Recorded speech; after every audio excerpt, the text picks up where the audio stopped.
قل هل يستوي الذين يعلمون والذين لا يعلمون إنما يتذكر أولو الألباب.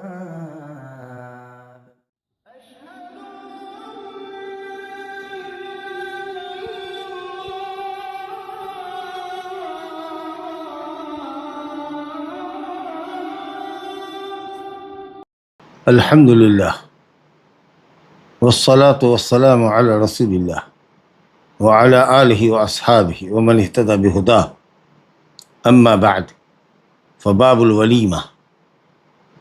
کتاب النکاح سے گزر رہے ہیں. یہ غالباً چوتھا باب ہے باب الولیمہ کا. ولیمہ لغت میں کہتے ہیں کسی شے کا مکمل ہونا، کسی شے کا مجتمع ہونا.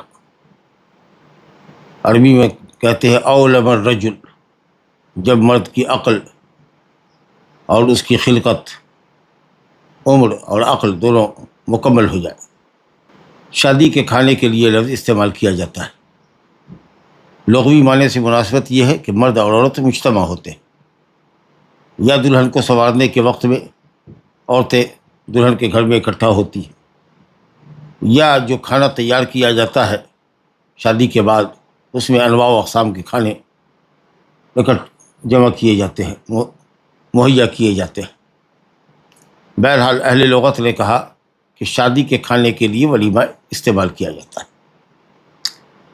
بقیہ اگر کھانے ہیں، خوشی کے کھانے ہیں، تو آپ اس کو، جیسے عقیقہ ہے تو آپ اس کو عقیقہ کہیے. گھر بنایا ہے، خوشی کا موقع ہے، آپ کچھ لوگوں کو دعوت دے رہے ہیں تو آپ اس کو ولیمۃ البناء کہہ دیجیے. سمجھا کہ نہیں؟ گھر کی تعمیر کا ولیمہ. کوئی شخص اگر سفر سے کامیاب لوٹا ہے تو ولیمۃ السفر کہہ دے. لیکن مطلق اگر ولیمہ بولتا ہے تو وہ شادی کے کھانے کے لیے استعمال ہوتا ہے. یہ اہل لغت نے کہا ہے. بعض فقہا نے کہا کہ شادی سمیت تمام خوشی کے کھانوں کو ولیمہ کہتے ہیں، لیکن فقہا کے اس قول کے مقابلے میں اصحاب لغت جو صاحب زبان ہے ان کے قول کا اعتبار زیادہ ہے. بہرحال جب مطلق لفظ ولیمہ استعمال کیا جائے تو شادی کا کھانا، الا ایک مقید بیان کیا جائے. ولیمۃ القدوم من السفر، سفر سے واپسی پر ولیمہ. ولیمۃ بناء البیت، گھر کی تعمیر کا ولیمہ. اس طریقے سے مباح دعوت ہے.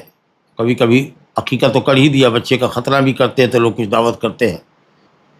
حالانکہ مصنون دعوت نہیں ہے، لیکن مباح دعوت کے ضمن میں آ سکتی ہے، جائز. لا الہ الا اللہ. بہرحال یہ ولیمہ مشروع ہے مرد کے حق میں.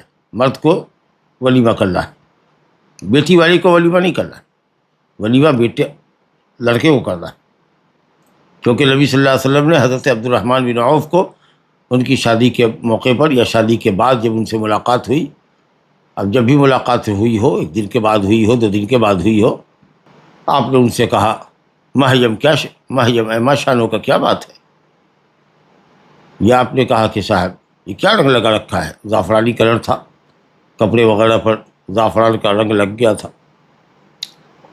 تو آپ نے بطور انکار فرمایا ما ھذا، یہ کیا ہے، کیا لگا رکھا ہے؟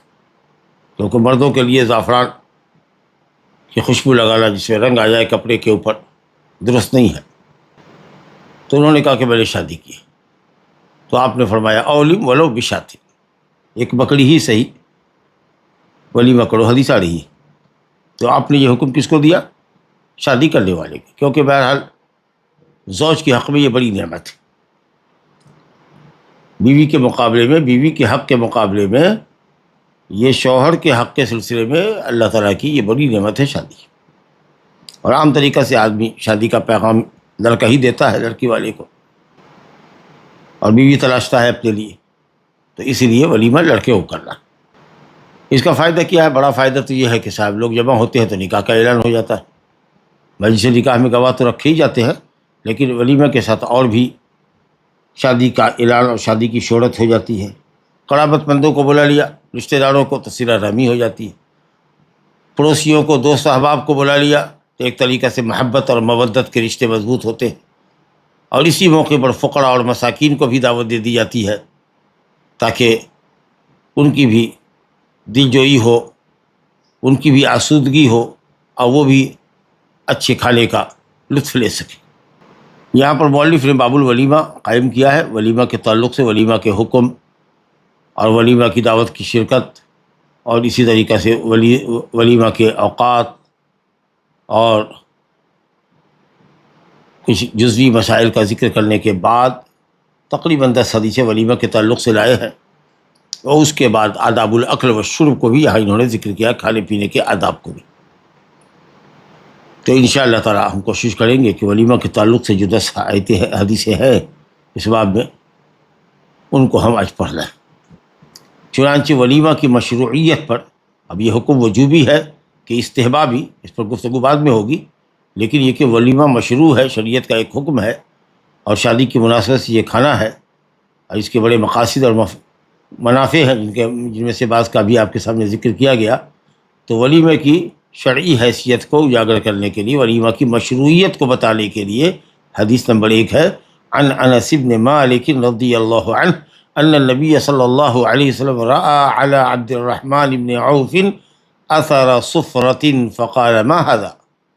قال يا رسول الله إني تزوجت امرأة على وزن نواة من ذهب قال فبارك الله لك أولم ولو بشاة، متفق عليه واللفظ لمسلم۔ انس بن مالک رضی اللہ عنہ مشہور صحابی خادم رسول صلی اللہ علیہ وسلم کہتے ہیں کہ نبی صلی اللہ علیہ وسلم نے عبد الرحمن بن عوف، جو جلیل القدر صحابی ہے، سابقین اولین الاسلام میں ہیں، اور حضرت عمر فاروق رضی اللہ عنہ کی اصحاب شورا کے تھے، اور اپنے بعد جو خلیفہ متعین کرنے کے لیے انہوں نے 6 نفری مشاورتی کمیٹی تشکیل دی تھی، اس میں ایک عبد الرحمن بن عوف بھی تھے، بڑے جلیل القدر صحابی ہیں، 10 مبشرہ بالجنہ میں ہیں۔ تو حضرت عبد الرحمن بن عوف کے اوپر نبی صلی اللہ علیہ وسلم نے زردی کا اثر دیکھا، زعفران کا رنگ زرد ہوتا ہے، گروا کلر جیسا۔ فقال ما هذا، یہ ما هذا جو ہے یہ انکار کے لیے، یہ کیا ہے، یہ کون سا رنگ استعمال کر رکھے؟ تو کہا انہوں نے یا رسول اللہ انی تزوجت امرأة علی وزن نواة، یا رسول اللہ میں نے ایک عورت سے شادی کی علی وزن نواة من ذهب، سونے کی ایک گٹھلی کے وزن کے برابر۔ اب کچھ لوگ یا زیادہ تر لوگ یہ سمجھتے ہیں کہ ایک گٹھلی، کھجور کی گٹھلی کو کہتے ہیں نوات، اس کے برابر سونا۔ بھئی گٹھلی بڑی بھی ہوتی ہے، گٹھلی چھوٹی بھی ہوتی ہے، اس کا وزن تو مختلف ہوگا۔ تو صحیح قول یہ ہے کہ وزن نوات یہ گٹھلی سونے کی، اس کا مطلب یہ کہ عربوں میں ایک گٹھلی سونے کی بھی بکتی تھی بازار میں، سونے ہی کی گٹھلی ہوتی تھی، اور اس کا ایک وزن تھا۔ تو علماء نے لکھا ہے کہ صاحب وہ 5 درہم کے برابر ہوتا تھا، 5 درہم کے برابر ہوتا۔ 5 درہم کا وزن کیا ہے پہلے بھی ہم پڑھ چکے ہیں کہ 2 گرام اور 1 گرام کا تہائی حصہ، یعنی 2.33 ملی گرام، 2 گرام 33 ملی گرام، یہ ہوا آپ کا 1 درہم۔ تو 5 درہم اگر ہوگا تو کتنا بنے گا وزن؟ 11 گرام 2/3، یعنی 12.25 گرام، 12.25 گرام۔ اور جن لوگوں نے کہا کہ درہم کا وزن 3 گرام ہوتا ہے تو 5 گرام درہم کے برابر ہوتا تھا، یہ تو 5 یا 15 گرام، گویا کہ ایک گٹھلی سونے کی جو ہوتی تھی وہ یا تو 12.25 یا زیادہ سے زیادہ 15 گرام کی، 15 گرام سونے کی ایک گٹھلی ہوتی تھی، تب جا کر کے یہ وزن متعین ہو جائے گا۔ قال فبارک اللہ لک، آپ نے کہا کہ اللہ تعالیٰ تمہاری شادی میں برکت عطا فرمائے۔ اب بخاری میں صرف فا ہے، باقی مسلم میں یا فا جو ہے وہ صرف بخاری کے الفاظ ہیں، باقی سب لفظ وہی ہے۔ فا فی قولہ فبارک اللہ لک، کہتے ہیں کہ یہاں پر بخاری میں نہیں ہے، بارک اللہ لک ہے، مسلم میں ہے فبارک، فا صرف فا کا فرق ہے، باقی لفظ یہ کہہ رہا مؤلف کا کہ صاحب یہ لفظ مسلم کا ہے، حدیث سے متفق علیہ ہے، تو علماء نے شارحین نے کہا کہ صرف فبارک میں جو فا ہے یہ صرف بخاری میں نہیں ہے، بارک اللہ لک۔ چلیے تو آپ نے جب یہ سنا تو آپ نے کہا اللہ تیری شادی میں برکت دے، اولم ولو بشاتن، ولیمہ کرو، اولما یولمو سے امر کا صیغہ، اولم ولیمہ کرو، ولو بشاتن، چاہے ایک بکری ہی کیوں نہ ہو، شات واحد من المعز، چاہے مذکر ہو یا مؤنث ہو، بکرا ہو کہ بکری ہو، ایک عدد کو شات کہتے ہیں۔ اللہ تقلیل کے لیے چاہے ایک ہی بکری کیوں نہ ہو، اس کا مطلب یہ ہے کہ آدمی وسعت کے مطابق 2 4 5 بکری بھی کر سکتا ہے، بس اسراف کی حد تک نہ ہو۔ اور اس سے یہ بھی سمجھ میں آیا کہ لو اگر تقلیل کے لیے تو جس طریقہ سے ایک بکری سے زیادہ ولیمہ میں کیا جا سکتا ہے تو ایک بکری سے کم بھی ولیمہ میں کیا جا سکتا ہے۔ اب ایک بکری میں 15 کلو 12 کلو 15 کلو گوشت آتا ہے، ہم 5 6 کلو گوشت بنوا دیں خرید کر کے بازار سے، اور اسی کے حساب سے روٹی بنوا لیں، یا بازار میں ملنے والی روٹی یا پاؤ روٹی اس طرح کی چیزیں منگوا لیں، اور کچھ 10 20 25 50 آدمی کو مدعو کر لیں، یہ بھی کر سکتے ہیں۔ اور ضروری نہیں کہ گوشت ہو، کچھ حلوہ مٹھائی ہی تقسیم کر سکتے ہیں، کھلا پلا سکتے ہیں، جیسے نبی صلی اللہ علیہ وسلم نے حضرت صفیہ کے ولیمے میں پنیر اور کھجور اور گھی سان کر کے ایک حلوہ نما بنا لیا تھا، اور جو لوگ قریب پاس میں تھے لوگوں کو بلا لیا۔ اور حضرت زینب کے ولیمہ میں نبی صلی اللہ علیہ وسلم نے بکری کا گوشت بکری ذبح کی تھی اور روٹی بنوائی تھی۔ بہرحال تو اس کی کوئی مقدار نہیں ہے، عرف اور عادت کے مطابق، اور شوہر اپنی مالداری اور محتاجی کے اعتبار سے ولیمہ کرے، بس یہ کہ اسراف بے جانا ہو۔ تو آپ نے کہا ولو بشاتن، چاہے ایک بکری ہی کیوں نہ ہو، متفق علیہ۔ یہ جو میں نے بتایا کہ حضرت عبد الرحمن بن عوف کے اوپر زردی کا اثر دیکھا، یعنی زعفرانی کلر دیکھا کپڑے میں لگا ہوا، تو آپ نے ناراضگی کا اظہار کیا، اور حدیث بخاری شریف میں نہا رسول اللہ صلی اللہ علیہ وسلم یتزعفر الرجل، مرد زعفرانی خوشبو نہ لگائے، اگر زعفران لگاتا بھی ہے تو ہاتھ میں اس کو مل کر کے تحلیل کر دے خوب اچھی طریقے سے، یہاں تک اس کا رنگ ختم ہو جائے، اس کے بعد سونگھیں داڑھی وغیرہ میں لگائے، سمجھا کہ اس کا اثر ظاہر نہیں ہونا چاہیے۔ ویسے بھی مرد کی خوشبو یا مرد کی جو عطر ہوتی ہے اس میں خوشبو تیز ہو، رنگ نہ ہو، اور عورت کی خوشبو میں رنگ زیادہ ہوتا ہے اور خوشبو اس کی مدھم ہوتی ہے، ہلکی ہوتی ہے۔ تو زعفران کے لگانے سے باقاعدہ آپ نے منع کیا ہے۔ تو اب یہ جو بدن پر زعفران لگا ہوا تھا حضرت عبد الرحمن بن عوف کے، یا تو ہو سکتا ہے کہ بیوی کے جسم سے مس ہونے کی وجہ سے، یا کپڑے کو کپڑے سے مس کرنے کی وجہ سے بستر پر ملاقات کے وقت میں ہو سکتا ہے کہ ان بیوی کے بدن سے ان کے کپڑے میں لگ گیا ہو۔ تو اگر یہ اس طریقہ سے لگا تب کوئی حرج کی بات نہیں، کیونکہ بالقصد و بالارادہ انہوں نے نہیں لگایا، بیوی کے جسم سے لگا، تب کوئی حرج نہیں۔ یا پھر یہ کہہ لیے کہ زعفران کی خوشبو رنگین خوشبو، یا زعفرانی رنگ ہو، یا کوئی بھی رنگ ہو جس پر رنگ ہو، ہرا ہو، پیلا ہو، لال ہو، کوئی بھی رنگ ہو باقاعدہ خوشبو میں، وہ مرد کو استعمال نہیں کرنا چاہیے، رنگ اس پہ غالب ہو۔ تو اس سے مستثنیٰ ہے یہ شادی کی حالت، کہ شادی کی رات میں آدمی زعفران کی خوشبو لگا سکتا ہے۔ تو یا تو زعفران مرد کے لیے استعمال کرنے سے آپ نے منع فرمایا، اس ممانعت سے مستثنیٰ کر دیجیے اس کو کہ یہ دولہا مخصوص ہے، اس سے وہ لگا سکتا ہے، یا پھر یہ کہیے کہ بیوی کے جسم سے لگا ہو۔ بہرحال تو یہ زعفران لگانے یا نہ لگانے کی نوعیت اور وجہ کیا تھی، اس سوال کا آپ کو جواب مل گیا۔ مہر بھی معلوم ہو گئی کہ وہ سونے کی ایک گٹھلی تھی، اور اس گٹھلی کا وزن اہل علم نے کہا کہ وہ 5 درہم ہوتا تھا۔ اب درہم چونکہ 2.25 گرام 1/3 ہوتا ہے، 2 گرام اور 1/3 یا 3 گرام ہوتا ہے، تو اس کے حساب سے وزن میں فرق پڑے گا، 12.25 گرام یا 15 گرام زیادہ سے زیادہ۔ یہ سونا کہتے ہیں، اس حدیث کو بھی استدلال میں پیش کر سکتے ہیں کہ عبد الرحمن بن عوف مالدار صحابی تھے، اور اس کے باوجود بھی انہوں نے 12.25 گرام سونا دیا۔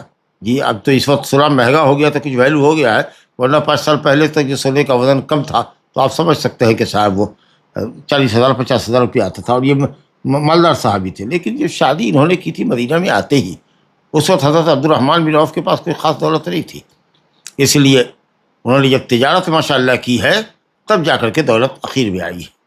تو چلیے صاحب، بہرحال یہ کہتے ہیں کہ مشہور اور مالدار صحابی ہے، اس کے اعتبار سے یہ وزن کم تھا۔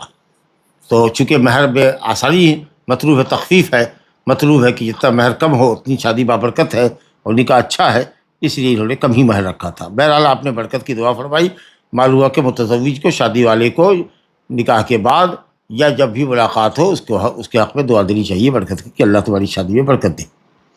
اور شادی کو اگر کئی دن بھی ہو گیا ہو اور ملاقات ہوئی ہو تو پوچھے آدمی کہ کیا تم نے ولیمہ کیا اللہ کے شکرانے میں، اقربا اور کہ صلہ رحمی میں، دوست احباب سے مودت اور محبت بڑھانے میں، فقراء اور مساکین کی دلجوئی کی خاطر ولیمہ کیا، بہت سارے فوائد ہیں۔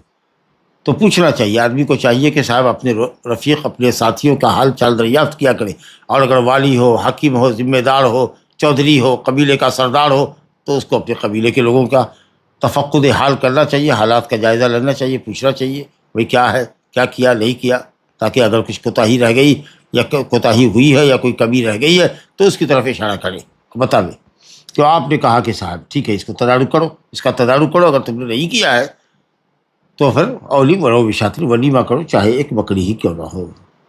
تو باقی ساری چیزیں تو الحمدللہ سمجھ میں آ گئی۔ اب وہی ایک مسئلہ ہے کہ ولیمہ کی مشروعیت پر تو حدیث دلالت کرتی ہے، لیکن اولم کا جو یہ صیغہ ہے، اولم، یہ امر وجوب کے لیے ہے یا استحباب کے لیے ہے؟ تو جمہور علماء نے کہا ہے کہ یہ مستحب ہے، کہتے ہیں یہ مستحب ہے، جیسے عام دعوت مستحب ہے۔ بھئی عام دعوتوں کی استحباب کی کیا دلیل ہے؟ یہ بھی ایک اپنی جگہ اپنے آپ مسئلہ ہوگا۔ تو انہوں نے کہا کہ مستحب ہے، قیاس کرتے ہیں کہ کیا ہے، دعوت دینا، کسی کو کھانا ہی تو کھلانا ہے، جیسے کسی کو مال کا مالک بنانا، لو بھائی یہ 100 روپیہ ہم تم کو دیتے ہیں، لو، اب اس کی مرضی ہے، وہ لے نہ لے۔ تو اسی طریقے سے آپ نے کھانے کی دعوت دی ہے، آپ کے لیے واجب ہے، نہ اس کے لیے واجب ہے۔ تو کہتے ہیں کہ صاحب ولیمۃ الزواج جو ہے، جو نبی صلی اللہ علیہ وسلم نے خود بھی کیا ہے اور صحابہ کو بھی اس کے اوپر آپ نے ابھارا ہے، اس کے حکم کے سلسلے میں دو قول ہیں۔ جمہور علماء کا قول یہ ہے کہ یہ مستحب ہے، کیونکہ وجوب کے سلسلے میں کوئی نص نہیں ہے۔ حالانکہ دیکھیے امر کا صیغہ ہے اولم، اب یہ کہتے ہیں ولو بشاطر، نبی صلی اللہ علیہ وسلم نے کہا، آپ نے متعین نہیں کیا کہ کیا کرنا ہے۔ ارے بات تو ٹھیک ہے، آپ یہ کہہ سکتے ہیں کہ ولیمہ میں متعین نہیں ہے کہ کیا کر سکتے ہیں، ایک بکری کر سکتے ہیں، یا بازار سے خریدا ہوا گوشت آپ پکا سکتے ہیں، یا ستو سان سکتے ہیں جی، یا کچھ اور مٹھائی کھلا سکتے ہیں، یا کچھ چائے بسکٹ وغیرہ کے اوپر مدعو کر سکتے ہیں، یہ تو ٹھیک ہے کہ ولیمہ کی مقدار متعین نہیں، لیکن اولم، ولیمہ کرو، یہ حکم تو ہے بہرحال وجوب امر کا۔ تو یہ حضرات کہتے ہیں کہ صاحب آپ نے ایک بکری کا حکم دیا تھا، اور چونکہ بکری کرنا واجب نہیں ہے، کچھ بھی وہ کر سکتا ہے، مرغے پر دعوت دے سکتا ہے، جی چکن کی دعوت دے دے، چکن پلاؤ بنوا لے۔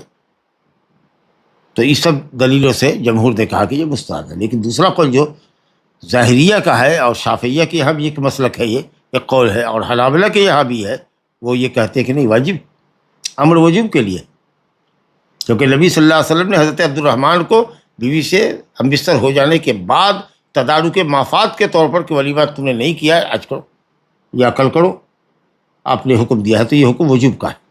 اور ایک اور حدیث جس کی سند انشاءاللہ لا باس بھی ہے،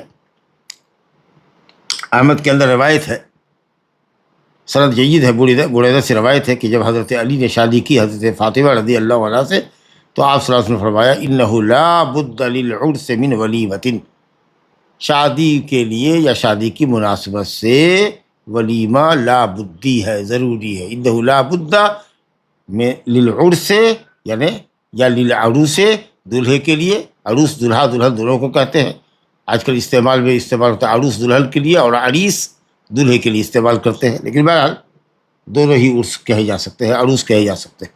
تو دولہے کے لیے ضروری ہے من ولیمہ، انہ لا بد للعرس، شادی کے مناسبت سے، یا انہ لا بد للعروس، دولہے کے لیے ضروری ہے کہ من ولیمہ، وہ ولیمہ کرے۔ حدیث مقبول ہے۔ تو کہتے ہیں کہ صاحب یہ جو اولم کا لفظ ہے اور لا بد للعرس من ولیمہ، یہ دلالت کرتا ہے کہ وجوب کا قول قوی ہے۔ اب جو چیز آسان ہو ٹھیک ہے، لیکن کرنا ہے۔ شریعت نے ولیمہ کی مقدار متعین نہیں کی ہے، اور جیسے کہ میں نے کہا کہ وہ زمان و مکان کے فرق سے ولیمہ کی نوعیت پر فرق پڑتا ہے، اور مرد کی مالداری اور محتاجی کے اعتبار سے فرق پڑتا ہے، لیکن شرط یہی ہے کہ اسراف اور مباحات، فخر و مباحات تک معاملہ نہ جائے، جیسا کہ آج کل لوگ کرتے ہیں۔ وہ اچھا، ولیمہ کا مناسب وقت کیا ہے؟ تو سب سے مناسب وقت یہ ہے کہ بیوی سے ملاقات کے بعد بیوی سے ملاقات کریں، کیونکہ نبی صلی اللہ علیہ وسلم صبیحۃ البنا یا الزفاف، جس رات میں شب زفاف مناتے، اس کی صبح ہو کر کے اب ولیمہ کرتے۔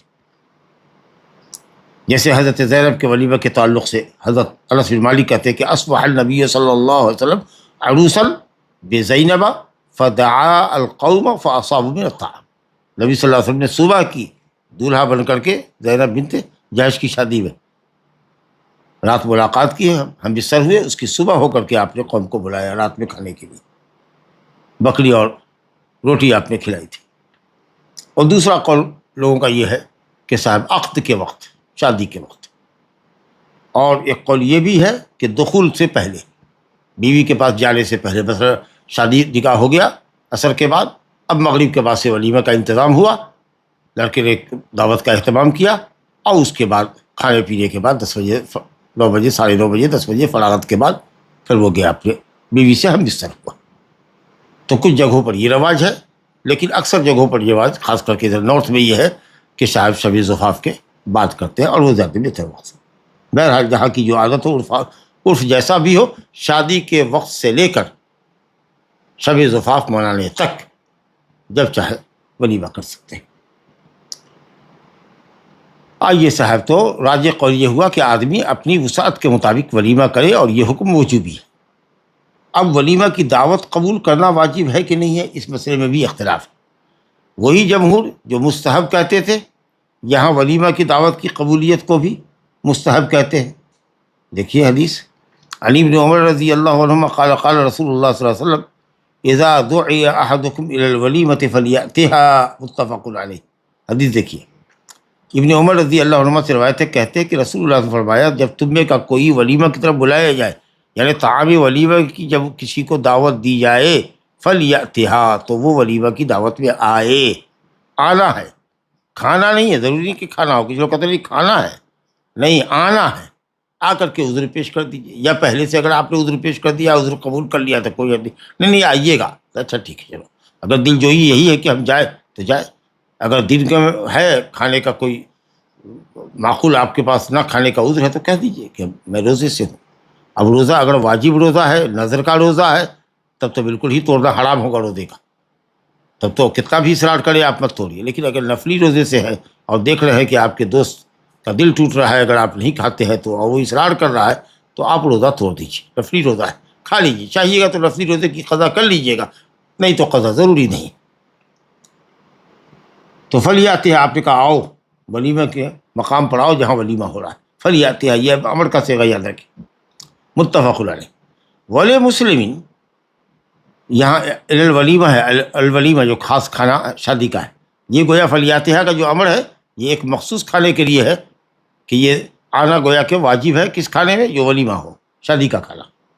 مسلم میں جو لفظ آیا ہے اس میں، مسلم میں ایک لفظ ہے اذا دعا احدکم اخاہ، جب تم میں کا کوئی اپنے بھائی کو دعوت دے کھانے کی، فلیجب، تو اس کی دعوت کو قبول کرے، عرسن کانا او نحوہ، شادی کی دعوت ہو یا کسی اور چیز کی دعوت ہو۔ اب یہ کہتے کہ یہاں دیکھ لیجیے ایک دم واضح ہے، عرسن کانا او نحوہ، شادی ہو کہ ولی کہ عقیقہ ہو کہ گھر بنایا ہے اس نے، کہ باہر سفر سے آیا ہے، کہتے ہیں کہ سب دعوت کا حکم یہ ہے کہ وہاں دعوت قبول کرنا واجب ہے، جیسے کہ یہ صراحت ہے اس میں۔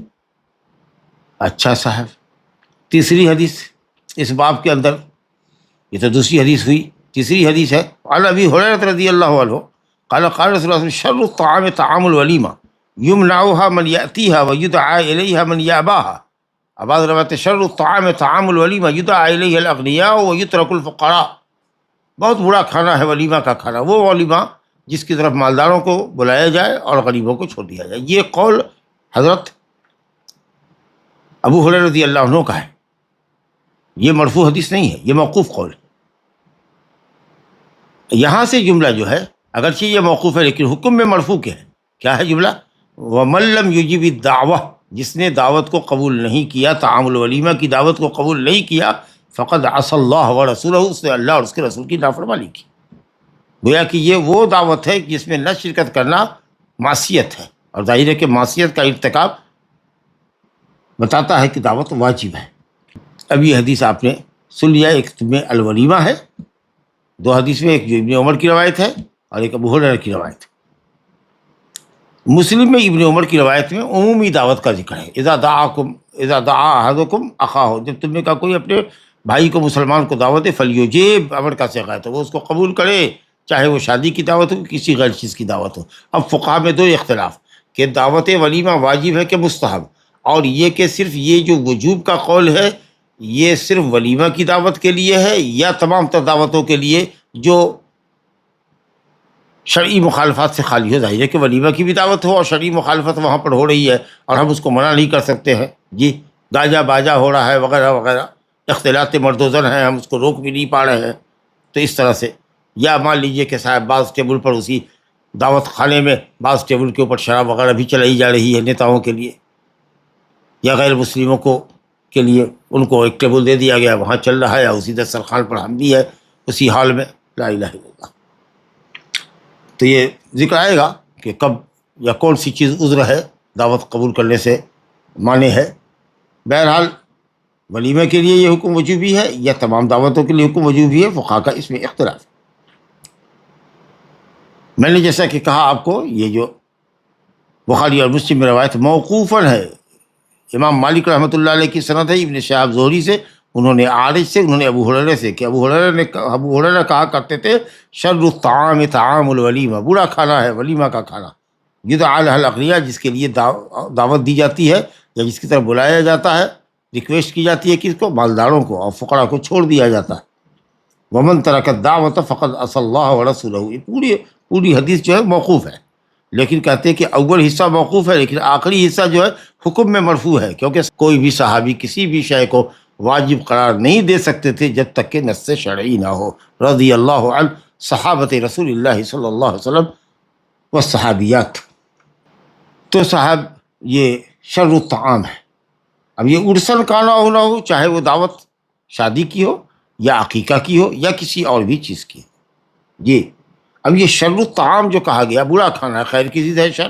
کھانا فی نفس سے ہی برا نہیں ہے، چاول ہے، دال ہے، یا چاول ہے، گوشت ہے، جی مرغ ہے، خسی ہے، بکرا جس کو کہتے ہیں، مچھلی ہے، فش ہے، اور بھی کئی طرح کی ڈشیں ہیں، کئی طرح کی میٹھے پکوان بھی ہیں ماشاء اللہ.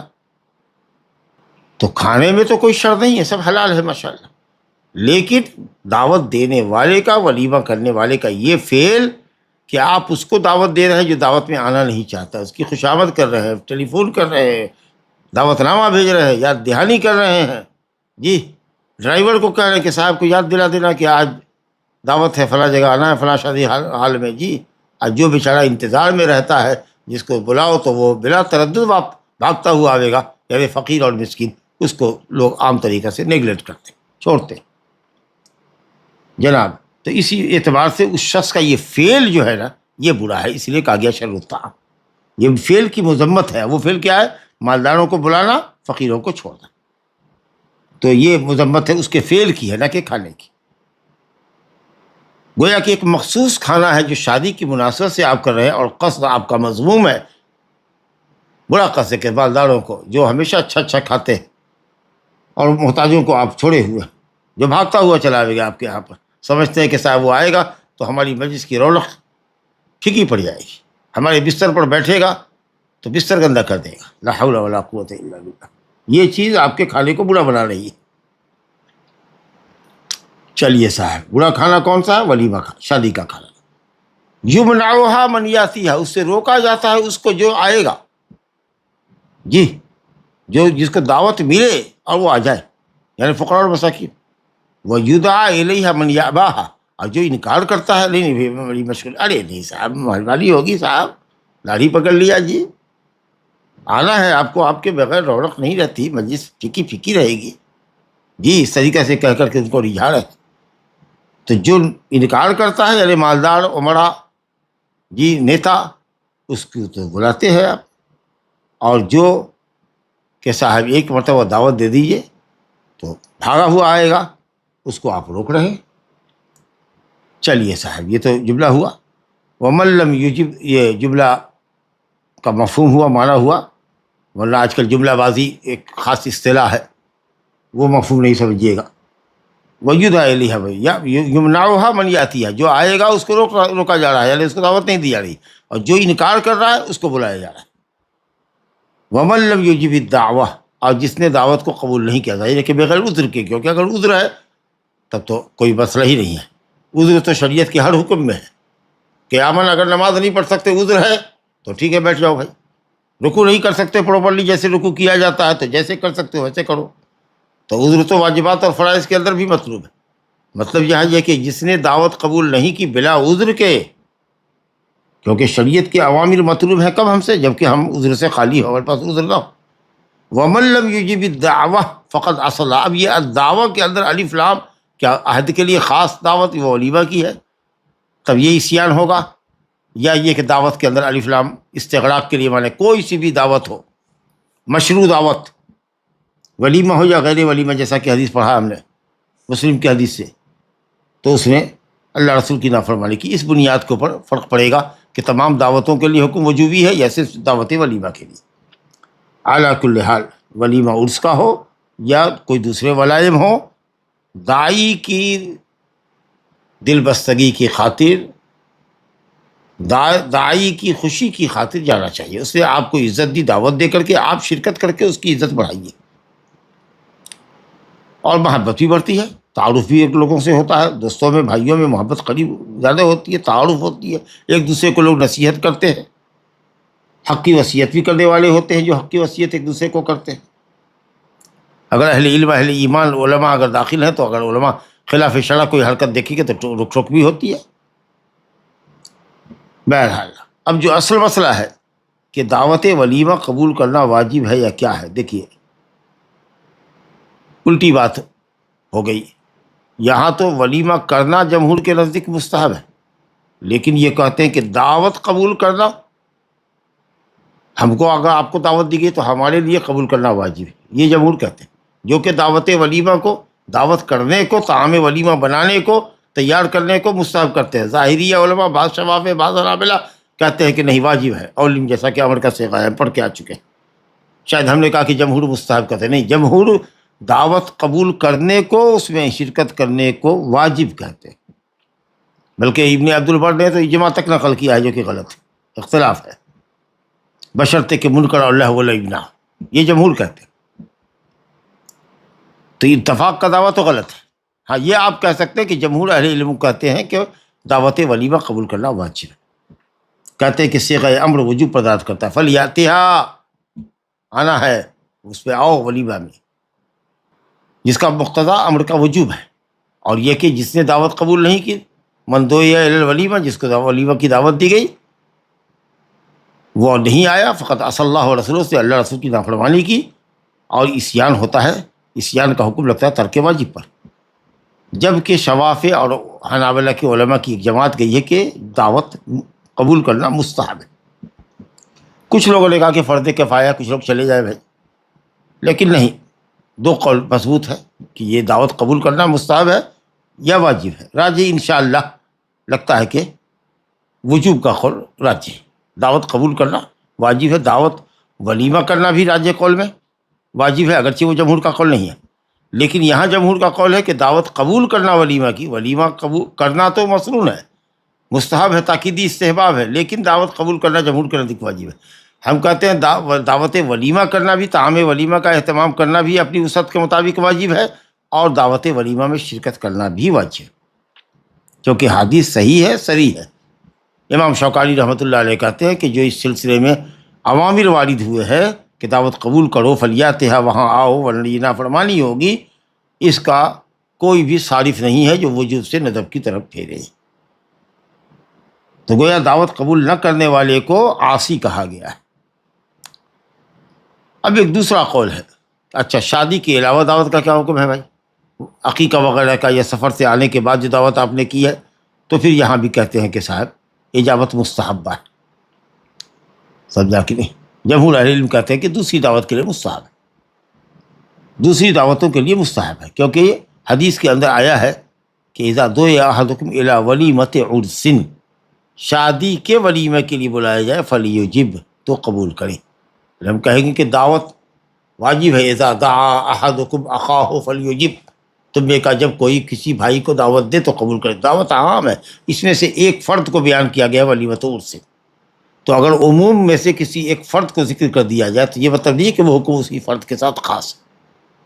تو اس لیے اہل علم نے کہا ہے، ظاہریہ کا قول ہے، بعض تابعین کا قول ہے، عبداللہ بن عمر ہے، اور وقت کے امام علامہ ابن باز رحمۃ اللہ علیہ کا قول ہے کہ کوئی بھی دعوت ہو جو مشروع اور مسنون دعوت ہے، اس میں شرکت کرنا واجب ہے. لہٰذا یہ صرف ولیمت و عرس کی وضاحت سے یہ لازم نہیں آتا ہے کہ یہ جو فلیاتحا کا جو امر ہے یہ صرف اسی دعوت کے لیے.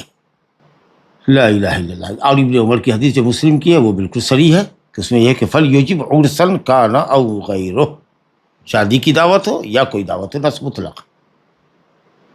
اور من لم یجب الدعوہ فقد عصا اللہ و رسولہ، اس میں بھی الدعوہ میں الف لام استغراق کا اگر مانے جیسا کہ ظاہر ہے تو دعوت ہو جائے گی. ابن عمر رضی اللہ عنہ کہتے تھے عجیب هذه الدعوہ، نبی صلی اللہ علیہ وسلم فرمایا عجیب هذه الدعوہ اذا دعیتم لها. اب کچھ کہتے ہیں کہ صاحب اچھا خود عبداللہ بن عمر ولیمہ ہوتا تو بھی، اب دوسری دعوت ہوتی تو بھی جاتے، حتیٰ کہ روزے دار بھی ہوتے تو چلے جاتے. تو کہتے ہیں کہ یہ دعوت کا لفظ جو ہے هذه الدعوہ، دعوت قبول کرو، یہ جو ہے جو بخاری مسلم کے الفاظ ہے کہ میں نے، نافع کہتے ہیں کہ میں نے عبداللہ بن عمر سے سنا کہتے ہوئے کہ رسول اللہ نے فرمایا عجیب هذه الدعوہ، اس دعوت کو قبول کرو، یعنی جو بھی دعوت دینے والا دعوت دے اس دعوت کو قبول کرو اذا دعیتم لها، جب تم کو دعوت دی جائے تو. اور پھر وہ حدیث بھی مسلم کی حدیث ہم نے پڑھی ہے اور وہ بخاری مسلم میں بھی ہے، حضرت ابو ہریرہ رضی اللہ عنہ کی، کہ آپ نے فرمایا حق المسلم علی المسلم خمس، بعض روایت میں حق المسلم علی المسلم ست، مسلمان کا مسلمان پر 5 حق ہے یا 6 حق ہے، اس میں ہے وَإِذَا دَعَاكَ فَأَجِبْهُ، جب وہ تم کو دعوت دے تو اس کو قبول کرو. اس کو حق سے تعبیر کیا گیا ہے. اسی لیے سماحت الشیخ بن باز رحمۃ اللہ علیہ کہتے ہیں کہ ولیمہ کی دعوت ہو کہ غیر ولیمہ کی دعوت ہو، عمومی طور پر دعوت کا قبول کرنا واجب ہے. اب وہاں پر جا کر کے کھانا ضروری نہیں، یہ کہتے ہیں فلیاتھا. اور کچھ شوافی کہتے ہیں، حنابلہ کہتے ہیں کہ نہیں، دعوت کا مطلب کھانا ہے. کہا نہیں، دعوت کا مطلب کھانا نہیں ہے، دعوت کا مطلب دعوت میں جانا ہے، شرکت کرنا. وہ اسی سے خوشی ہو جائے گی. اگر وہ کہیں آئیے کھانے کے لیے تو آپ کو کوئی عذر ہو تو بتا دیجیے یا پہلے سے معذرت کر لیجیے. اب ظاہر ہے کہ یہ وجوب کا جو قول ہے، چاہے عرس شادی کا ولیمہ ہو یا کوئی بھی دعوت ہو، اس کے لیے شرط ہے کہ مسلمان کی دعوت ہونی چاہیے. کافر کی دعوت میں ہم جانے کے مکلف نہیں ہیں. جا سکتے ہیں آپ، جائز ہے اگر حلال چیز ہے تو. کافروں کا ذبیحہ نہیں ہے تو مسلمان سے ذبح کروایا ہے، چاول دال گوشت وغیرہ ہے اور دوسری چیزیں، آپ جا سکتے ہیں، لیکن وجوب کی حد تک ہے. دوسرا یہ ہے کہ دعوت دینے والا صحیح العقیدہ ہو، نیک عمل کرنے والا ہو، بالکل کھلا ہوا فاسق اور فاجر، شرابی کبابی آدمی ہے، زناکار ہے، سود خور ہے، کھلم کھلا. اور اگر آپ کی شرکت نہ کرنے سے اگر اس کی تنبیہ ہوتی ہے، بچ جائیے اس کی دعوت. لیکن اگر کوئی فرق نہیں پڑتا ہے، آپ آئیے تو نہیں آئیے تو، ہمارے جیسے کتنے مولوی وہاں لائن لگائے ہوئے ہیں، تو بھائی آپ ہی کیوں ایکسپوز ہو رہے ہیں، جائیے. ہو سکتا ہے کہ اس وجہ سے کبھی آپ کو نصیحت کرنے کا موقع ملے، لیکن اگر اس کے نشانے پر آگے کہ او یہ مولوی نہیں آیا، باقی تو سب آ گیا لیکن وہ نہیں آیا، تو آپ کی اچھی بات بھی نہیں سنے گا. تو ترک تعلق کرنے سے فائدہ کیا ہوا اگر اصلاح کے بجائے بگاڑ ہی ہوا تو. لیکن ہاں اگر آپ جیسوں کے نہ جانے، کچھ لوگوں کے نہ جانے کیسے اس پہ اوپر ضرب پڑتی ہے، اس کی اصلاح ہوتی ہے، تو الحمدللہ چھوڑ دیجیے. اگر وہ غیر مستقیم آدمی ہے یا کھلا کھلا گناہوں کا علانیہ ارتکاب کرتا ہے. اسی طریقہ سے دعوت دینے والے نے مدعو کو متعین کیا ہو، جیسے آئے کارڈ لے کر کے یا ٹیلی فون کرے، مولانا آپ کو ہمارے یہاں کل کی دعوت ہے رات کے کھانے کی، جی. لیکن ایک عمومی دعوت ہوا، جتنے لوگ ہیں آپ سب یہاں، جتنے مسجد میں لوگ ہیں سب ہمارے یہاں آپ مدعو ہیں، کسی خاص کا نام نہیں لیا، تو سب کے لیے ضروری نہیں ہے. لیکن ہاں ان لوگوں کو جانا چاہیے جس کو دائی جانتا ہے، جس کا رشتہ دار ہے، دوست احباب ہے. لیکن عام لوگ ہیں اگر وہ نہیں جاتے ہیں تو اس کو کوئی فرق نہیں پڑتا ہے کہ وہ تلاشے بھائی فلاں نہیں آیا، فلاں نہیں آیا. تو اگر اس طرح کی نوبت ہو، عمومی دعوت، جتنے لوگ ہیں سب چلتے چلیے، تو اس میں جس کا من کرے جائے، جس کا من نہ کرے نہ جائے، وہ متعین دعوت نہیں. لیکن ہاں اگر قریبی ہے، رشتہ دار ہے، ساتھی ہے، آپ کا دوست ہے، اگر آپ نہیں جاتے ہیں تو قطیعت رحمی شمار ہوگی، ضمانت اور صداقت کے حق کی ادائیگی نہیں ہوگی، جی. یا آپ سمجھتے ہیں کہ آپ کے جانے سے دائی کو خوشی حاصل ہوگی تو آپ جائیے، چلیے صاحب. اسی طریقہ سے شرط یہ بھی ہے کہ وہ دعوت منکرات سے خالی ہو، لہو و لعب سے خالی ہو، عورتوں مردوں کا اختلاط بیجا نہ ہو، جی. جو چاہ رہا ہے لے رہا ہے، اللہ حول. جو شرفا ہوتے ہیں ان کے یہاں عورتوں کا الگ انتظام ہوتا ہے، انٹرنس کا الگ انتظام ہوتا ہے، عورت کا انٹرنس الگ، ایگزٹ الگ ہوتا ہے، مردوں کا انٹرنس ایگزٹ الگ ہوتا ہے. یہ سب چیزیں ہونی چاہیے، کیونکہ بہرحال ہم گناہ پر اور عدوان پر تو تعاون نہیں کر سکتے. اللہ نے کہا وتعاونوا علی البر والتقوی ولا تعاونوا علی الاثم والعدوان. لا الہ الا اللہ، الا یہ کہ اگر کوئی خرابی ہو اور آپ اس کو منکر کو بدل سکتے ہوں، روک سکتے ہوں، یا کم از کم زبان سے آپ منع کر سکتے ہو تو آپ جائیے۔ اور اسی طریقے سے مدعو کے لیے کوئی عذر نہ ہو، بیماری نہ ہو، سفر نہ ہو، بارش ہو گئی، بھئی کیا کریں، بارش ہو گئی، نکلے تھے تو سواری نہیں ملی ہم کو، ہم تو کرائے کی سواری کر کے جاتے ہیں، نہیں آ سکے، یا ہمارے یہاں کوئی بیمار پڑ گیا، اس کی تیمارداری کے لیے ہم چلے گئے، یا مجھے لگا کہ اگر ہم گھر چھوڑ کر کے چلے جائیں گے 2 گھنٹے کے لیے تو ہم کو ہمارے اہل پر خطرہ تھا کہ کوئی میرے گھر پر حملہ آور ہو، اس طرح کا کوئی بھی عذر ہو۔ یا اسی طریقے سے اگر آپ وہاں گئے اور آپ کے ساتھ عذر ہے کہ آپ روزے دار ہیں، تو اگر فرض روزے کی قضا کر رہے ہیں یا روزہ نذر کا ہے، تب تو بالکل ہی آپ کو شریک نہیں ہونا ہے کھانے میں، اور نہیں تو کہا کہ نفلی روزہ سے ہم ہیں، جو ہماری عادت ہے ایام 20 کے اس روزے سے ہے، دن کا ہے، چھوڑ دیجئے، میں رات میں آ کر کے آپ کے یہاں کھانا کھا لوں گا، یا کسی اور بھی دن آ کے مل لوں گا، انشاءاللہ کھا لوں گا، چائے وائے آپ کی پی لوں گا۔ اگر وہ مان لیتا ہے تو ٹھیک ہے، نہیں اگر اصرار کرتا ہے تو نفلی روزہ توڑ دو، جیسا کہ آپ سے بتایا گیا۔ اور یہ کہ ولیمہ کئی دن تک چل رہا ہے، ایک سلسلہ چل رہا ہے ولیمہ کا، آج بھی کچھ لوگوں کو بلایا، بھیڑ بھاڑ کی وجہ سے انتظام نہیں کر سکے، یا زیادہ لوگوں کو دعوت دینی ہے، حالانکہ دینا نہیں چاہیے، گنے چنے لوگوں کو دعوت دینا چاہیے۔ دعوت جتنی مختصر ہو، کھانا جتنا مختصر ہو، انواع و اقسام جتنا مختصر ہو، اتنا بہتر ہے۔ دولت کا اظہار اور فخر و مباحات یہ اسلام میں کبھی بھی جائز نہیں ہے، ریا مطلوب نے مذموم شے ہے۔ تو اگر مان لیجئے کہ صاحب آج بھی دعوت تھی اور کل بھی دعوت ہے، کچھ غیر مسلموں کو بھی دعوت دے رکھا ہے، اپنے دوستوں کو، اور پرسوں اور لوگوں کو دعوت دے رکھا ہے، اور لرسوں کسی اور کو دعوت دے رکھا ہے، کئی دنوں تک ایک دعوت کا اپنا سلسلہ، تو آپ آج بھی آئے اور کل بھی آئے اور تمام دن آپ مدعو ہیں، تو ایک پہلی دعوت میں شرکت کرنی آپ کے لیے واجب ہے، باقی اور دعوت کے لیے آپ کو اختیار ہے، چاہے تو جائے چاہے تو نہ جائے۔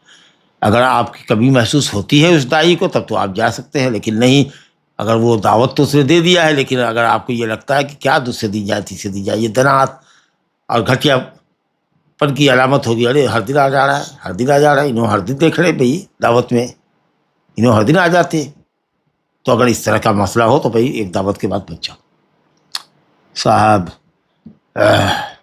لا الہ الا اللہ۔ تو یہ تو دعوت کی قبولیت کے سلسلے میں گفتگو تھی جو آپ نے پڑھا کہ صاحب راج قول یہ ہے کہ طعام ولیمہ اور غیر ولیمہ سب میں شرکت واجب ہے، بشرطے کہ وہ کچھ جو شروط بیان کی گئی ہیں، اس میں خاص کہ یہ کہ آدمی مسلمان ہو، مستقیم ہو، سمجھو عقیدے اور عمل کے اعتبار سے، اور یہ کہ صاحب منکرات سے خالی ہو، آپ کے پاس کوئی عذر نہ ہو، سمجھا کہ چلیے۔ اس کے بعد کہتے وعن ہو، اور ابو ہریرہ رضی اللہ عنہ سے روایت ہے، قال قال رسول اللہ صلی اللہ علیہ وسلم اذا دعی احدکم فلیجب، جی اذا دعی احدکم فلیجب، یہاں بھی دیکھیے عموم ہے، اذا دعی احدکم، جب تم میں کا کوئی مدعو کیا جائے کھانے پر، فلیجب تو قبول کرے، یہ بھی عمل کا صیغہ ہے۔ فإن كان صائما فليصلي، اگر روزے دار ہے فليصلي تو صلاۃ کرے، یعنی کچھ لوگوں نے کہا کہ نماز پڑھتے اس کے یہاں جاؤ، 2 رکعت نماز پڑھ دو گے، 4 رکعت نماز پڑھ دو گے، دعائے برکت کر دو گے، اس کے لیے برکت ہو جائے گی، نہیں کھاؤ گے تو کم سے کم اتنا تو ہوگا، لیکن یہ معنی مطابق نہیں ہے سیاق اور سباق کے۔ فلیصلی کا مطلب صلاۃ کا لغوی معنی دعا، اسی معنی میں استعمال ہوا ہے، صلی علیہم فإن صلاتک سکن لہم خذ من اموالہم صدقۃ، اے نبی ان سے صدقہ لیے تو طاہرہم و تزکیہم بہا وصلی علیہم، اور ان کو دعا دیجیے کہ اللہ تمہارے مال میں برکت دے۔ تو اگر روزے دار ہو تو مت کھاؤ، دعا دے دو، اور اگر مفطر ہو، غیر صائم ہو، حالت افطار میں فلیت تو کھا لے۔ تو جس کو بھی دعوت دی جائے وہ دعوت قبول کرے، اگر روزے دار ہو تو دعا کر دے، اور اگر مفطر ہو تو کھا لے۔ اخرجہ مسلم۔ وَلَهُ من حدیث جابر، اور مسلم میں ہی جابر کی حدیث اسی طرح کی ہے، فَإِنْ شَاءَ طَعِمَ، چاہے تو کھائے، وَإِنْ شَاءَ تَرَكَ، اور چاہے تو ترک کر دے۔ تو معلوم یہ ہوا کہ روزہ بھی، اور خاص کر کے نفلی روزہ ہو تو یہ عذر نہیں ہوگا، دعوت قبول نہ کرنے کے لیے عذر نہیں بنے گا آپ کا۔ آپ کہیں اگر وہ قبول کرتا ہے تو ٹھیک ہے، نہیں قبول کرتا ہے اور آپ کے شرکت اور آپ کی ہم تعامی کو اپنے لیے ضروری سمجھتا ہے تو آپ نفلی روزہ توڑ دیجیے۔ تو اگر آدمی روزے دار ہو تو بھی اس کو جانا چاہیے، دعوت کو قبول کرے، جیسے کہ مفطر شخص پر لازم ہے، پھر وہاں جائے اگرچہ نہ کھائے، صاحب دعوت سے اجازت دے دے، اگر وہ راضی ہو جائے تو الحمدللہ، اور اگر وہ یہ کہے کہ میں مجبور ہوں، آپ نے دعوت دیا تھا لیکن یہ میری مجبوری ہے، اس نے عذر قبول کر لیا تو پھر حاضری بھی ضروری نہیں ہے آپ کے لیے. چلیے سر. تو فلیصلی کا مطلب کچھ لوگوں نے کہا کہ نفل پڑھ دے وہاں جا کر کے، لیکن زیادہ صحیح مسئلہ جو ہے، صحیح جو سیاق و سباق سے جو معنی سمجھ میں آتا ہے یہ ہے کہ صلاۃ کا معنی یہاں پر دعا ہے. لا الہ الا اللہ. روزے دار جس کو دعوت دی گئی ہے سر، مدعو صائم ہو، صوم واجب ہو، قضا ہے واجب روزے کی یا نذر ہے تو افطار حرام ہوگا. اور داعی کو اپنے روزے سے باخبر کرنا انشاءاللہ بہتر رہے گا تاکہ وہ معقول عذر سمجھ لے. اور الحمدللہ آپ کا اس کو یہ کہنا آہستگی کے ساتھ کہ میں رمضان کے واجب روزے کی قضا کر رہا ہوں اور میں اس قضا کی نیت سے ہوں، یہ ریاکاری نہیں ہے بلکہ یہ حسن معاشرت اور تالیف قلب ہے کہ آپ نے صحیح عذر اس کے سامنے پیش کر دیا اور اچھے طریقے سے آپ نے عذر پیش کر کے اجازت دے دی. اور نفلی روزہ ہو تو کھائیے، اس کے لیے دعا کیجیے. اکالا فلیصلی دعا کرو، جیسے افطر عندکم الصائمون واکل طعامکم الابرار وصلت علیکم الملائکہ یا اللہم آتی من اطعمنا واسقی من سقانا، اس طرح کی جو دعا آئی ہے اس موقع پر. لا الہ الا اللہ. تو جمہور اہل علم نے یہ کہا ہے کہ دعوت کی میں حاضری ضروری ہے، کھانا ضروری ہے. لیکن ظاہریہ اور بعض شوافع نے کہا ہے کہ جو ہے وَإِنْ كَانَ مُفْطِرًا فَلْيَطْعَمْ، اگر مفطر ہو تو کھائے. کہتے ہیں کہ کھانے کا مطلب، حاضری کا مطلب دعوت قبول کرنے کا تو کھانا ہے، لیکن انشاءاللہ تعالیٰ اکل واجب نہیں ہے. یہ طعام لینا، کھانا لینا یہ استحباب ہے، مقصود کھانا نہیں ہے، مقصود دعوت میں شرکت کرنی ہے. الا ایک کو شرکت سے بھی معذور آپ کو سمجھے تو اور بات. چلیے صاحب یہ سب جزوی مسائل ہیں. اب یہ ولیمہ کتنے دن تک چلے گا، اس سلسلے میں ایک روایت لے کر کے آئے ہیں ابن مسعود رضی اللہ عنہ. کہتے ہیں ابن مسعود رضی اللہ عنہ سے روایت ہے، قال، انہوں نے کہا، قال رسول اللہ طعام الولیلہ اول یوم حق، طعام ولیمہ پہلے دن تو حق ہے، یعنی پہلی دعوت، اور دوسرے دن کا کھانا جو ہے وہ سنت ہے. چلو بھائی کچھ لوگ چھوٹ گئے تو دوسرے دن کر لو. اور کہتے ہیں کہ تیسرے دن کا کھانا پھر تیسرے دن بھی کھانا آپ نے تیار کیا ہے کچھ اور لوگوں کے لیے، تو کہتے ہیں یہ سمعہ ہے، نام و نمود ہے، شہرت ہے. ترمذی نے روایت کیا اور ترمذی نے اس حدیث کو غریب کہا ہے کہ یہ حدیث غریب ہے. جی استغراب کا اظہار کیا ہے کیونکہ اس کی سند میں زیاد بن عبداللہ ہے اور یہ عجیب و غریب باتیں اور منکر باتیں نقل کرتا ہے. سمجھا کے دے. اور کچھ لوگوں نے یہ کہا کہ صاحب قابل قبول ہے، قابل قبول ہے، جھوٹ تو نہیں بولتا. لیکن بہرحال حدیث کے اندر یہ جو ہے زیاد بن عبداللہ، اس کے اوپر اہل علم کا کلام ہے.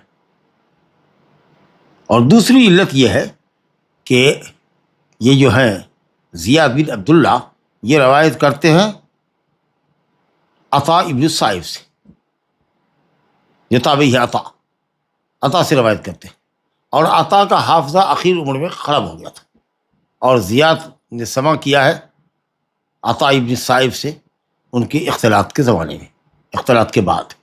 تو اس اعتبار سے حدیث ضعیف ہو جاتی ہے. حافظ ابن حجر کہتے ہیں وَرِجَالُهُ رِجَالُ الصحیح، حالانکہ امام ترمذی نے کہا کہ حدیث غریب ہے، لیکن حافظ ابن حجر کہتے ہیں وَرِجَالُهُ رِجَالُ الصحیح، صحیح کے رجال ہے. گویا کہ ترمذی پر رد کر رہے ہیں کہ آپ نے حدیث کو غریب کیسے کہہ دیا، حدیث کو منکر کیسے کہہ دیا. حالانکہ خود حافظ ابن حجر سے اس سے تصور ہے کیونکہ ان کی عبارت یہ بتا رہی ہے کہ حدیث ان کے نزدیک جید الاسناد ہے کیونکہ اس کے رجال صحیح ہیں. حالانکہ حدیث میں آپ نے دیکھا کہ سند کے اندر زیاد غریب متکلم فی راوی ہے، یا لوگوں نے اس کو ضعیف کہا ہے متاخرین علماء نے. اور دوسرے یہ ہے کہ صاحب اس کا سماع عطا سے اختلاط کے بعد ہوا ہے. کہتے ہیں کہ اس حدیث کے معنی اور مفہوم کی اور بھی روایت آئی ہے. خود حافظ ابن حجر کہتے ہیں وَلَهُ شَاهِدٌ عَنْ أَنَسٍ عِنْدَ ابن ماجہ، گویا کہ کلین چٹ دے رہے ہیں حافظ ابن حجر کہ اس مفہوم کی گواہی اس میں بھی ہو جاتی ہے، مفہوم کی تائید انس بن مالک رضی اللہ عنہ کی حدیث سے بھی ہو جاتی ہے جو ابن ماجہ میں ہے. حالانکہ وہ حدیث بھی ضعیف جدا ہے. ابن ماجہ میں جو روایت ہے وہ انس سے نہیں ہے، وہ ابو ہریرہ سے. بیہقی میں جو روایت ہے وہ انس سے. تو بہرحال یہ جو سند ہے اس کی صاحب ابن ماجہ میں جو حدیث ہے کہ پہلے دن ولیمہ حق ہے، دوسرے دن معروف ہے، اور تیسرے دن ریا و سمعہ ہے، اس کے اندر جو راوی ہے وہ جس نے حدیث ابو ہریرہ سے روایت کی ہے، ابو مالک، کہتے ہیں کہ ابو مالک جو ہے اس کی سند کے اندر عبد الملک بن حسن ابو مالک النخعی، اس نے منصور سے روایت کیا اور منصور نے ابو ہریرہ سے روایت کیا. کہتے کہ عبد الملک بن حسین جو ابو مالک جس کی کنیت ہے وہ شخص انتہائی ضعیف ہے، متروک الحدیث راوی، لا حول ولا قوت الا باللہ. تو کل ملا کے جو بات سمجھ میں آئی کہ اس باب میں کہ پہلے دن تو ٹھیک ہے حق ہے، دوسرے دن معروف ہے یہ بھی ٹھیک ہے، تیسرے دن ریا اور سمعہ ہے، یہ حدیث معنی اور مفہوم کے اعتبار سے صحیح نہیں ہے، معنی مفہوم کے اعتبار سے صحیح نہیں ہے. حق کا معنی ثابت ہے، لازم ہے، اب دوسرے دن سنت ہے، یعنی طریقہ متبع ہے، لوگوں کے اندر رائج طریقہ ہے کہ بھئی ایک دن میں اگر پورے مدعو کور نہیں ہوتے ہیں تو دوسرے دن لے لو، لیکن تیسرے دن ریا اور سمعہ، گویا کہ تیسرے دن اگر کرتے تو حرام عمل کرتے، اور جو اس دعوت میں جاتا ہے وہ حرام دعوت میں جا رہا ہے.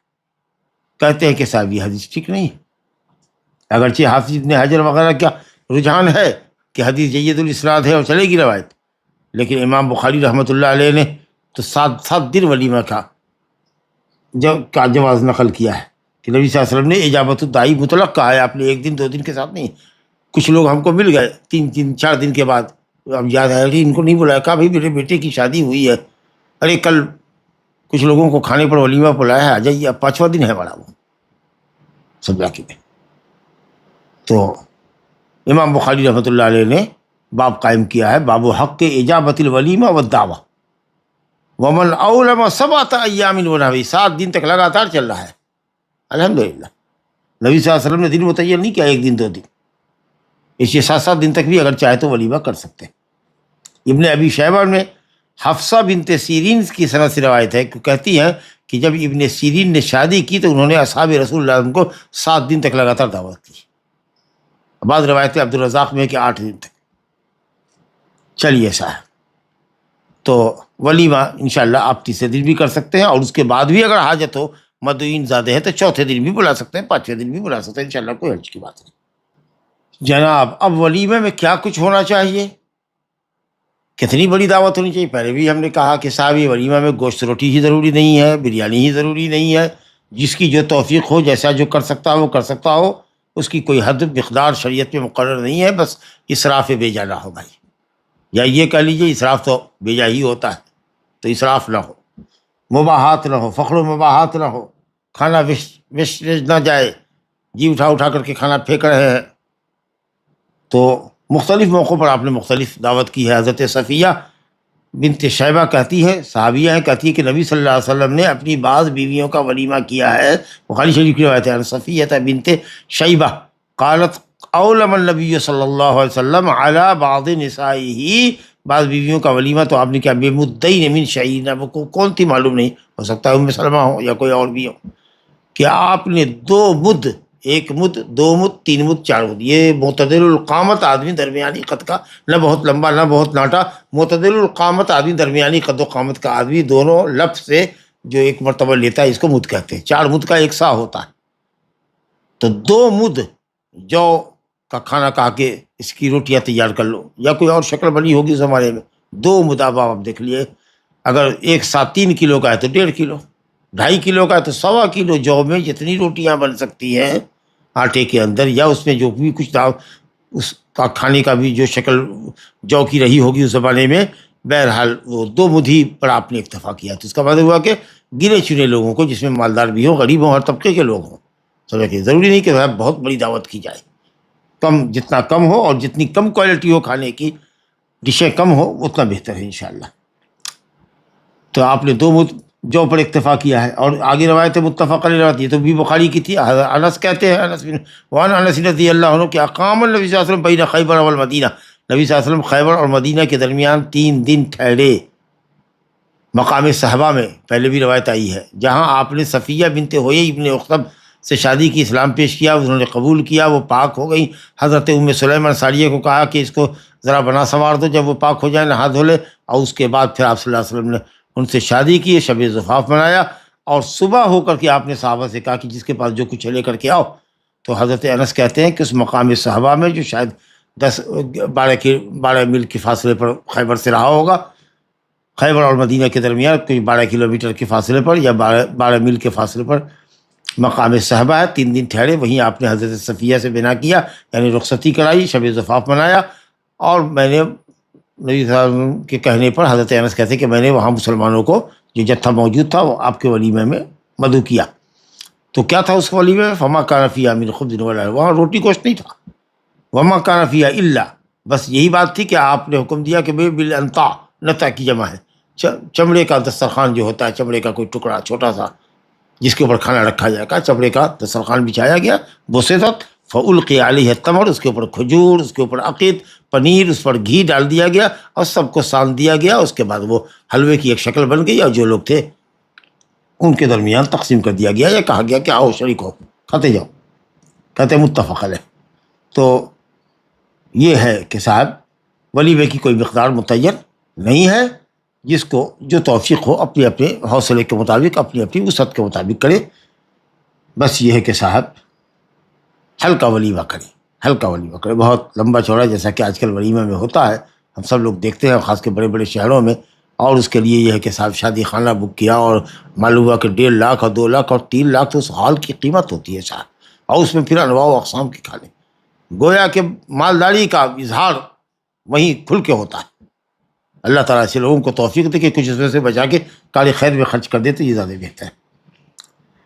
لا الہ الا اللہ. اب ایک آخری حدیث جو اس ولیمہ کے تعلق سے ہے، عن رجل من اصحاب النبی صلی اللہ علیہ وسلم، اس ہم کے اصحاب میں سے کسی ایک صحابی سے منقول ہے. اگر راوی کا نام نبی ہو تو صحابی کی کا عدم علم کہ کون صحابی ہے مغتفر ہے، قابل درگزر ہے. تمام صحابہ عدول ہے، ثقہ اور عدول ہے. اسے حدیث بالکل صحیح ہے اپنی جگہ پر، لیکن اس کے اندر کہتے ہیں کہ سند میں ضعف ہے. اس وجہ سے نہیں کہ اس کے اندر راوی صحابی کا نام نہیں ہے یا صحابی مجہول ہے، صحابی کی جہالت قابل درگزر ہے، لیکن اس کے اندر راوی ایک دوسرا شخص ہے، ابو خالد الدالانی، جس کا نام ہے یزید بن عبد الرحمن الدالانی. کبار محدثین نے اس کو ضعیف کہا ہے، یہ متکلم فی راوی. اور کچھ لوگوں نے کہا کہ نہیں سب یہی باس، اور ابن سعد وغیرہ نے منکر الحدیث کہا ہے. تو اسی لیے امام ابو داؤد کہتے ہیں کہ ابو داؤد نے روایت کیا اور حافظ ابن حجر کہتے ہیں کہ سند ضعیف ہے. اذا اجتمع داعیان، جب ایک شخص کے پاس 2 داعی آ جائے، فعجب اقربہما بابا، اور دونوں ایک ہی ساتھ آیا ہے، جب دیکھا دروازے پر آئے تو دیکھا دونوں ساتھ کھڑا ہوا دعوت نامہ لیے ہوئے اور ایک ہی وقت ہے، تب ظاہر ہے کہ کسی ایک ہی کی دعوت میں جائیں گے. تو جس کا دروازہ آپ کے دروازے سے قریب ہو، جس کی گھر کی مسافت آپ کی مسافت سے قریب تر ہو، اقربہما بابا. فَإِن سَبَقَ أَحَدُهُمَا، لیکن اگر کسی نے پہلے تم کو دعوت دے دی ہے، سبقت کی ہے دعوت دینے میں، تو وہ جو قبول کیا ہے تم نے وہ واجب ہے. فلیاتہا کے تحت ہم نے پڑھ لیا کہ دعوت ولیمہ واجب ہے، اور غیر ولیمہ بھی اسی حکم میں راجع قول میں. بعد میں جو شخص آیا ہے اس کی دعوت قبول کرنی واجب نہیں ہے. آپ کہہ سکتے ہیں کہ میں نے اس دن کی دعوت قبول کر لی ہے، میں اس دن مشغول ہوں. اور یہ تو سبقت کی بنیاد پر ہے. کہا فَإِن سَبَقَ أَحَدُهُمَا، جو پہلے سبقت کرے، فَأَجِبِ الَّذِي سَبَقَ، تو جس نے سبقت کی ہے دعوت دینے میں اس کی دعوت قبول کرو، مسبوق کی نہیں. اور اگر دونوں میں کوئی سابق اور مسبوق نہیں، ایک ہی ساتھ آیا ہے، تو جس کا دروازہ گھر سے قریب ہو اس کے. اور اگر دونوں کا دروازہ بھی اگر ناپتے ہیں اور برابر میٹر نکلتا ہے، تب کیا کریں گے؟ تو جو صاحب علم، صاحب ایمان، صاحب تقوی ہو اس کے یہاں جاؤ. لا الہ الا. اب لوگ اگر اس پر بھی سوال کر لیں کہ اچھا دونوں ہی مولوی ہے، دونوں ہی صاحب ایمان تقوی ہے، تب کیا کریں مولوی صاحب؟ تو آخری حل کیا ہو سکتا ہے؟ آپ ہی لوگ بتائیے. انشاءاللہ قرآن اندازی کر دیجیے، قرآن اندازی کر دیجیے. جس کے نام کا قرآن نکلے گا اس کی دعوت قبول کر لیجیے گا. اس سے آگے کیا کہا جا سکتا ہے؟ ھذا وباللہ التوفیق وصلی اللہ علی نبینا محمد وآلہ وصحبہ اجمعین. اگر لڑکے نے جہیز لیا ہے تو کیا اس کے ولیمے میں جانا چاہیے؟ اگر آپ کے نہ جانے سے یا آپ جیسوں کے نہ جانے سے جہیز لینے والے کے حوصلے پست ہوتے ہیں تو نہیں جانا چاہیے. نہیں تو جا کر کے اس کو نصیحت کرنی چاہیے. اور علماء کو چاہیے کہ اس موضوع پر خطاب کریں، جمعہ میں خطبہ دیں کہ شادی کو آسان بناؤ، لین دین سے پاک شادی کرو. لڑکی کو دینے کا حکم ہے، لڑکی والے سے لینے کا حکم نہیں ہے. جی کوئی ولیمہ ہے جہاں پر ناچ گانے کا انتظام ہے اور ایسے منکرات دیکھے جا رہے ہیں، تو ایسے ولیمے میں جانے کا حکم کیا ہے؟ لا حول ولا قوت الا باللہ، جائز نہیں ہے، الا ہے کہ آپ جا کے اس کو ڈانس کو بند کروا دیں۔ اگر نہیں بند ہوتا ہے تو سمجھا دیجئے، نہیں اس کے بعد بھی سلسلہ جاری ہے تو آپ بغیر کھائے ہوئے چلے آئیے۔ هذا وباللہ التوفیق۔